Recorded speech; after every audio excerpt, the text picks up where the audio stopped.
ఆదికాండము 16వ అధ్యాయము. అబ్రాము భార్య అయిన శారయి అతనికి పిల్లలు కనలేదు. ఆమెకు హాగరు అను ఐగుప్తీయురాలైన దాసి ఉండెను. కాగా శారయి, ఇదిగో నేను పిల్లలు కనకుండా యెహోవా చేసియున్నాడు. నీవు దయచేసి నా దాసితో పొమ్ము, ఒకవేళ ఆమె వలన నాకు సంతానము కలగవచ్చునని అబ్రాముతో చెప్పెను. అబ్రాము శారయి మాట వినెను.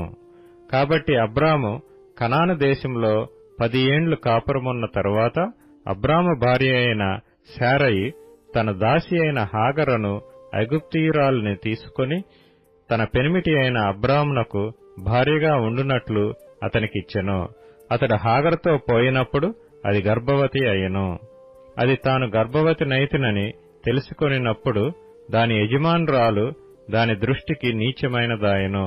అప్పుడు శారయి, నా ఉసురు నీకు తగులును, నేనే నా దాసిని నీ కౌగిటికిచ్చిన తరువాత తాను గర్భవతినైతినని తెలుసుకొనినప్పుడు నేను దాని దృష్టికి నీచమైన దాన్నైతిని. నాకును నీకును యెహోవా న్యాయము తీర్చునుగాక అని అబ్రాముతో అనెను. అందుకు అబ్రాము, ఇదిగో నీ దాసి నీ చేతిలో ఉన్నది, నీ మనసు వచ్చినట్లు దాన్ని చేయమని శారయితో చెప్పెను.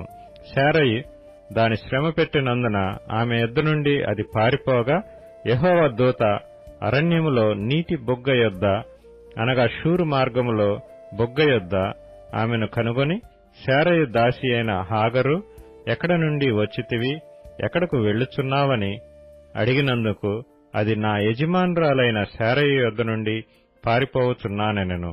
అప్పుడు యెహోవా దూత, నీ యజమానురాలి యొద్దకు తిరిగి వెళ్లి ఆమె చేతి క్రింద అణిగియుండుమని దానితో చెప్పెను. మరియు యెహోవా దూత, నీ సంతానమును నిశ్చయముగా విస్తరింపచేసెదను, అది లెక్కింపలేనంతగా విస్తారమౌనని దానితో చెప్పెను. మరియు యెహోవా దూత, ఇదిగో యెహోవా నీ మొరను వినెను, నీవు గర్భవతి అయ్యున్నావు, నీవు కుమారుని కని అతనికి ఇష్మాయేలు అను పేరు పెట్టుదువు. అతడు అడవి గాడిద వంటి మనుష్యుడు, అతని చెయ్యి అందరికిని అందరి చేతులు అతనికిని విరోధముగా ఉండును.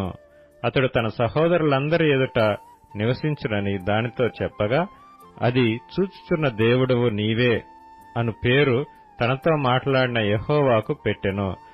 ఏలయనగా నన్ను చూచిన వాని నేనిక్కడ చూచితిని కదా అని అనుకొనెను. అందుచేత ఆ నీటి బొగ్గకు బెయేర్ లహోయి రోయి అను పేరు పెట్టబడెను. అది కాదేశుకును బెరెదుకును మధ్యనున్నది. తరువాత హాగరు అబ్రామునకు కుమారుని కనెను. అబ్రాము హాగరు కనిన తన కుమారునికి ఇష్మాయేలు పేరు పెట్టెను. హాగరు అబ్రామునకు ఇష్మాయేలును కనినప్పుడు అబ్రాము 86 ఏండ్లవాడు.